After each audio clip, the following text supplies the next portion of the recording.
Middle school through high school are the important years that my literacy was impacted. I grew up in a monolingual family with 2 older siblings. Although we were never taught how to speak another language early on, literacy and learning altogether were very important to my family. My dad and my mom both went to very good schools and promoted reading at an early age, especially with my brother and sister. I was the younger one, just watching them compete with who could finish a Harry Potter book faster. They stayed up all night just to see who could finish it first. They were competing with reading at home, and that continued on with their grades at school as they got older. Growing up with such intelligent, competitive siblings, I of course compared myself to them, and was compared to them even by teachers sometimes. When I was in high school was when my brother and sister started getting into some very prestigious schools.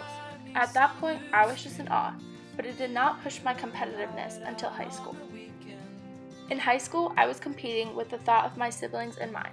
I strived to get good grades so I could be in the ring with them, and also so I would not let anyone down, parents, teachers, and even myself. When it came to applying to schools is when it kicked into full effect with the reminder of their intelligence. In the end, it helped me to become a better student and strive to the best of my abilities. Thinking back on it, my family was a huge literacy sponsor for myself and my siblings. They wanted to make reading fun and wanted us to learn how to read and write and make it into a friendly competition. Competition is in fact a game itself. There are rules such as no cheating and you cannot cross some lines. There is an objective too, which is to beat the other person and show that you are better. Another game that impacted my literacy was being in the discourse community that was the high school swim team. It was very competitive, and my coach took it seriously and expected us to do the same. We could compete against other teams and even ourselves to beat our best times. Just like any other game, there are defined rules, such as hand placement and how exactly to do the strokes. Swimming can be a different language to some. Some may not know the exact strokes and distances. By being in this discourse community for years, you learn the language and what everything stands for.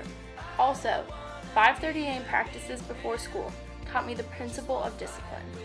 Learning discipline in swimming came back to school and learning. Especially now in college, discipline and hard work is something that is very important and are tools that are utilized on an everyday basis. On the other end of the spectrum, there are people like Li Mingji, who now goes by Laura.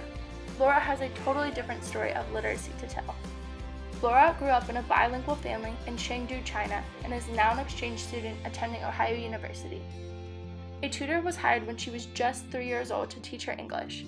When I asked why she learned from such an early age, she said it was because her parents always wanted her to do the best and be the best, and it was also very prevalent and important in primary school. A few of Laura's literacy sponsors include her tough parents, her intense schooling, and the strict cultural structure of China. China is very well known for being competitive and serious about everything in general, but the competition in the educational system is intense. Whereas I learned through friendly competition and games, Laura was pressured to learn with the fear of punishment. A punishment from Laura's parents included poking her with needles had she not met the grades that were expected of her. After coming to America and Ohio University in general, her ways of learning and literacy sponsors have changed drastically. Now, a big literacy sponsor of Laura's is her aspiration for fitting in with the American lifestyle. She uses American slangs and idioms to try to fit in so she does not get judged for not being the typical American girl. After seeing the difference in the culture, Laura now thinks more negatively about China, her parents, and the education system from which she was taught. Although my friends and I may have taught and influenced Laura over the past year, she has also influenced the way we look at other cultures and has given us an opportunity to open our eyes and our minds.